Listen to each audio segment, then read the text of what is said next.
दोस्तों नमस्कार।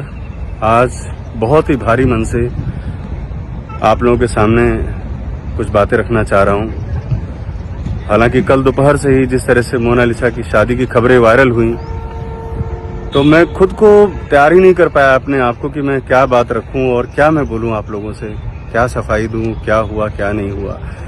क्योंकि लगातार लोगों के इतने कॉल्स आ रहे हैं, मीडिया बंधुओं के, जानने वालों के, सब लोग जानना चाहते हैं कि आखिर ये हुआ क्या और कैसे हुआ, ये क्या हुआ, अचानक से ये कैसे हो गया। सब लोग शॉक्ड हैं और जो विधर्मी लोग हैं, जो खासतौर पर कट्टरपंथी मानसिकता के लोग हैं, वो लोग खुश हैं, वो लोग बधाइयां दे रहे हैं। और बहुत सारे ऐसे भी लोग हैं जो सर तन से जुदा करने की मुझे धमकियां दे रहे हैं कि अपनी आवाज को बंद रखो।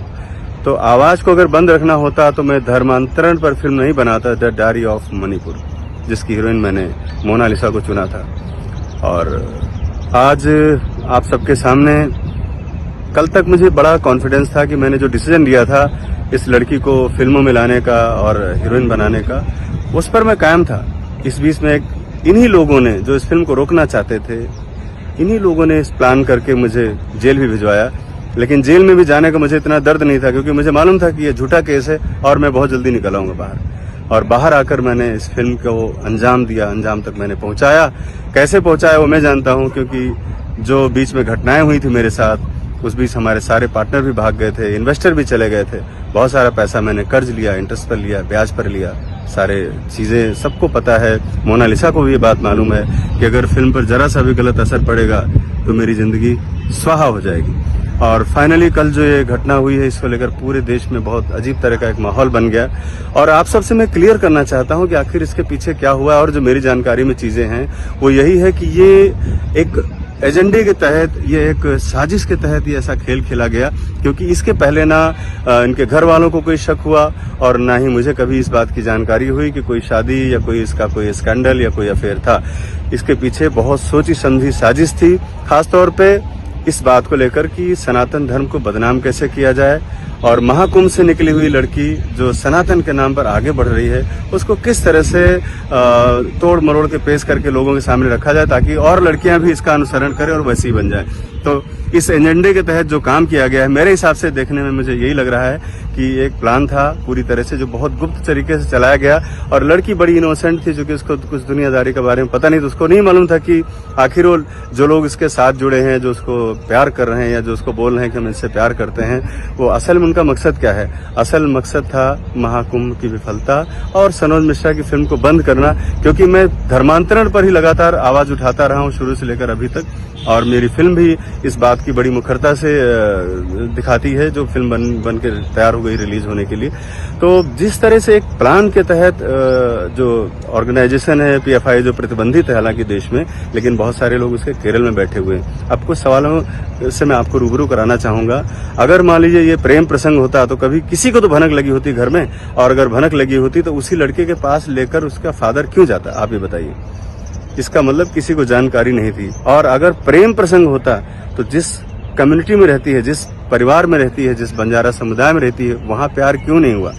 ये कौन से इसमें सुरखाब के पर लगे हुए थे, जहां पर मैंने रखा वहां प्यार नहीं हुआ, उज्जैन में प्यार नहीं हुआ, इंदौर में नहीं हुआ और मुंबई में नहीं हुआ, और इसको जाकर हुआ प्यार तो कहाँ, केरल में।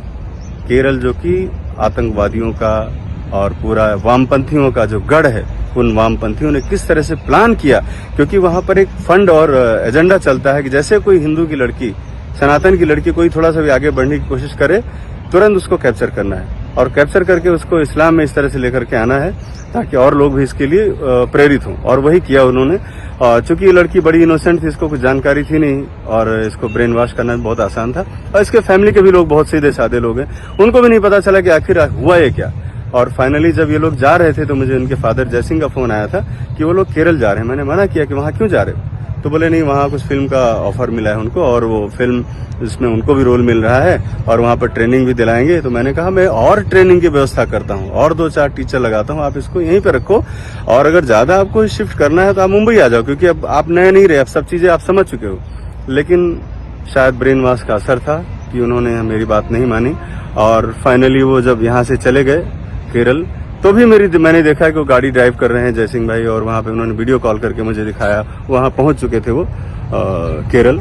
और उसके बाद 5-6 दिन के 7 दिन के बाद कल ये घटना जब सामने आती है कि मीडिया में जब आया कि लड़की ऐसे ऐसे करके भाग गई, तो मुझे लगा ये केरल वालों का कोई पब्लिसिटी स्टंट है फिल्म को हाईलाइट करने के लिए।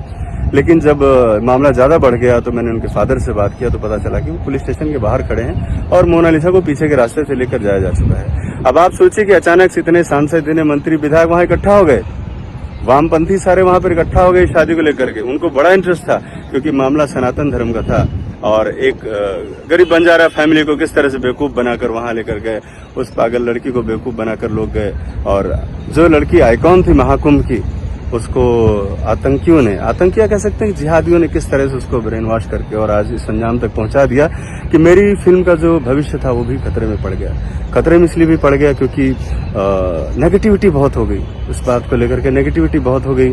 और सबसे बड़ी बात यह है कि फिल्म को बनाने में बहुत सारे पैसे लगते हैं, और जिन लोगों ने मुझे जेल भेजा था उनको पता था कि टूट जाएगा बंदा, लेकिन मैं टूटा नहीं।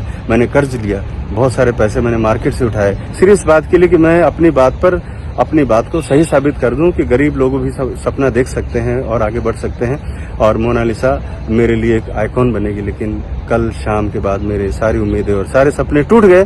और उसके साथ साथ ये भी एहसास हुआ कि जो डिसीजन मैंने 1.5 साल पहले लिया था और बहुत सारे लोग मुझे मना कर रहे थे, वाकई में बहुत गलत था।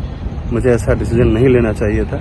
और इस बीच में जो चीजें हुई, मुझे हर एक चीज से अलग रखा गया। कभी कोई बात की चर्चा नहीं होती थी, साउथ की फिल्म कर रहे हैं, कहाँ की फिल्म कर रहे हैं, लोग मुझे बताने से डरते थे। और मैं भी इस बात से सोचता था कि कहीं ऐसा ना हो कि मैं अपनी बातें रखूं तो बंजारा समुदाय ये सोचे कि ये सिर्फ अपना ही स्वार्थ चाहते हैं, लड़की को आगे बढ़ने नहीं देना चाहते, इसलिए छोटे मोटे एल्बम, ये सारी चीजें भी मैं बोलता था हाँ ठीक है कर लो, क्योंकि उनको बोलते थे हमें पैसा मिल रहा है। मैंने कहा ठीक है भाई करो जाकर, हम खाली अपने तक बांध कर नहीं रखेंगे। लेकिन हाँ इतना जरूर था कि जब मैं उसको लेकर आया था वहां से, तब कोई नहीं आया था उसकी मदद करने के लिए, जब भाग कर वो घर चली गई थी और उसके बाद वो खत्म भी हो जाती। मैं ही लेकर आया, मैंने इतना परिश्रम किया, अपनी जिंदगी दांव पे लगा दी, और आज इस स्टेज में पहुंच गया हूँ कि मैं इस मोड़ पर हूँ कि मुझे ये समझ में नहीं आ रहा कि मेरा हश्र क्या होगा, क्योंकि मेरे ऊपर कर्ज बहुत है। और ये कर्ज कहीं मुझे राजपाल यादव ने बना दे। राजपाल भाई को तो लोगों ने मदद कर दी, लेकिन मुझे मदद नहीं करेंगे क्योंकि मैं राइट विंगर हूँ, मैं लेफ्टिस्ट नहीं हूँ, मैं फिल्म इंडस्ट्री के साथ नहीं चलता। मेरी अपनी आइडियोलॉजी है, मैं राष्ट्रवादी हूँ, मैं अपने तरीके की फिल्में बनाता हूँ, मैं सच दिखाता हूँ, वो सच जो लोग पसंद नहीं करते। और यही था कि ये धर्मांतरण पर आधारित फिल्म को रोकने की 2 बार कोशिश की गई। पहली बार मुझे जेल भेजा गया, और दूसरी बार ये हादसा जो आपके सामने है, ये हादसा है, और ये पूरी तरह से विशुद्ध रूप से एक लव जिहाद है जो आप लोगों के सामने है। इसकी हजारों फॉलोवर लड़कियां जो हैं मोनालिसा की, उनके दिमाग पर यह बात का असर जाए कि मुस्लिम पे भी शादी की जा सकती है, इसी बात को लेकर जो ऑर्गेनाइजेशन है उन लोगों ने इस तरह से प्लान करके इस लड़की को, जिसको समझ नहीं थी धर्म के बारे में, व्यवस्था के बारे में, और एक किस तरह से लोग फंसाते हैं उसको नहीं कुछ पता था, और ये फंस गई। और देखा जाए तो भगवान, मैं तो ये नहीं कहना चाहूँगा कि, लेकिन मेरे अपने डिसीजन पे बहुत गलत हूँ। और आज इस बात का मुझे एहसास होता है कि मैंने इतनी सारी परिश्रम और मेहनत की किसी गरीब को उठाने के लिए, आगे से कभी नहीं करूंगा। अब मैं जब भी काम करूंगा सेलिब्रिटी के साथ काम करूंगा, किसी गरीब को या किसी इस तरह इनएजुकेटेड लोगों को लाकर अपनी फजीहत कराना, अपनी जिंदगी बर्बाद करना अब नहीं चाहूंगा।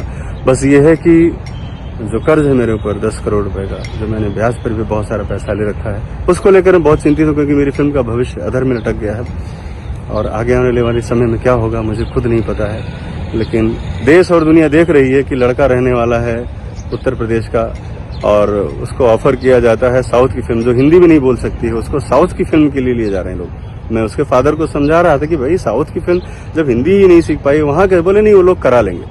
साउथ की फिल्म के बहाने उसको ले जा करके केरल में, क्योंकि यूपी, बिहार, राजस्थान या जो भी मध्य प्रदेश, यहाँ पर सब राष्ट्रवादी सरकारें हैं, यहाँ पर बजरंग दल है, यहाँ पर हिंदुत्ववादी संगठन है, लेकिन केरल में कोई नहीं। केरल में सेफ साइड में ले जाकर के उसके साथ जो धर्मांतरण का खेल खेला गया है, उसको लग रहा है कि ये प्यार है, लेकिन हकीकत क्या है वो हम सब जानते हैं। फिलहाल मैं कह नहीं सकता, क्योंकि मैं बहुत ही डिप्रेशन में हूँ। ये वीडियो बनाना भी जरूरी था, क्योंकि बहुत सारे लोगों के सवालों के जवाब इसमें मिल जाएंगे।